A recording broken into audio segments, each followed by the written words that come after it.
votre métier? J'ai repris l'exploitation en 1991. Donc c'est une affaire familiale. En fait, oui. Donc moi ici, je ne suis pas originaire de cette région-ci. J'ai repris l'exploitation avec mon épouse qui, elle, était née ici sur la ferme. Est-ce qu'on travaille avec d'autres personnes et des employés? Occasionnellement, il y a de la main-d'œuvre extérieure, mais c'est très occasionnel. C'est pendant les périodes où il y a beaucoup de travail. Parfois, on fait appel à de la main-d'œuvre extérieure. Est-ce que vous aimez votre métier?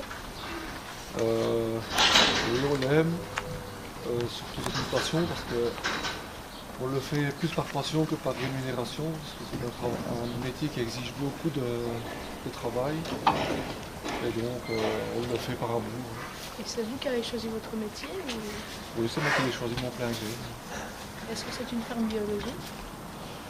Non, c'est pas une ferme biologique au sens strict du terme biologique. Disons qu'on essaye quand même de travailler dans un souci de se rapprocher le plus possible du bio. Parce qu'on est dans un contexte actuel où on se rend bien compte qu'on doit essayer de produire de la façon la plus propre possible. Donc on essaye de faire appel le moins possible à des achats extérieurs et d'être autonome sur la ferme.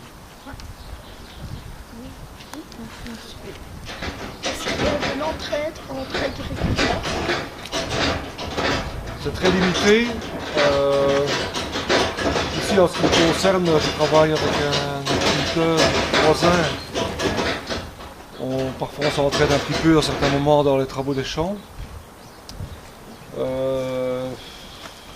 Sinon, quand il y a vraiment trop de travail, on fait appel à une entreprise extérieure qui vient avec son matériel pour nous aider. Est-ce que actuellement le nombre d'agriculteurs baisse ou augmente? Non, le nombre d'agriculteurs diminue chaque année. On perd en moyenne 10% d'agriculteurs chaque année. À qui vendez-vous votre production agricole? Directement à des consommateurs, au supermarché, à des revendeurs? Majoritairement, c'est à des revendeurs. Donc ici, sur l'exploitation, la grosse majorité de ce qui est produit est vendu à des sociétés qui transforment les produits et qui les commercialisent. Malgré tout, on essaie quand même de développer un créneau ici à la ferme de la vente directe.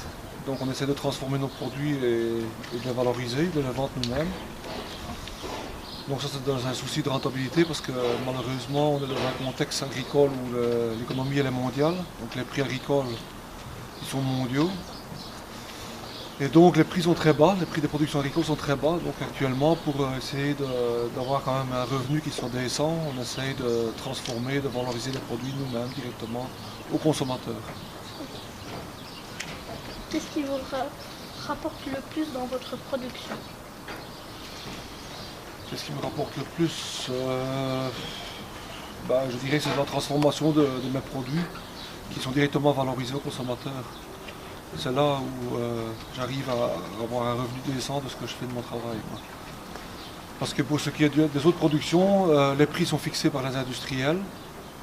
Et donc on n'a aucune emprise, on ne sait pas se défendre parce que c'est un monopole. Et donc les prix ils sont fixés par les industriels. Est-ce que vos clients sont conscients de tout le travail qu'il y a derrière vos produits? En général, oui, les gens sont quand même bien conscients. Il y a quand même une grosse partie des consommateurs qui sont conscients du travail. D'autres l'ignorent, mais bon, forcément, on ne peut pas reprocher aux consommateurs ou aux gens de ne pas savoir ce que notre métier implique comme travail.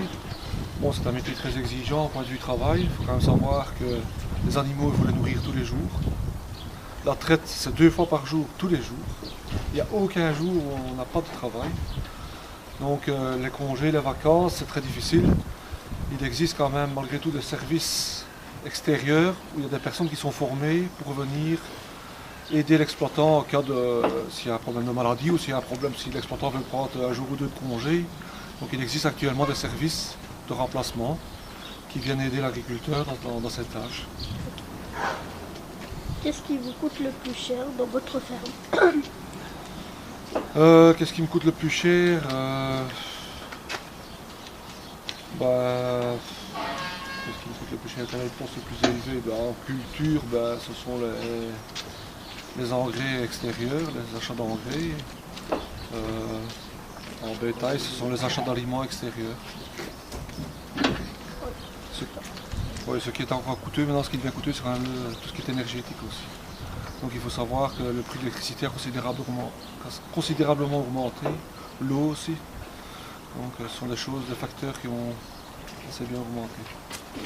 Quelles sont vos différentes récoltes?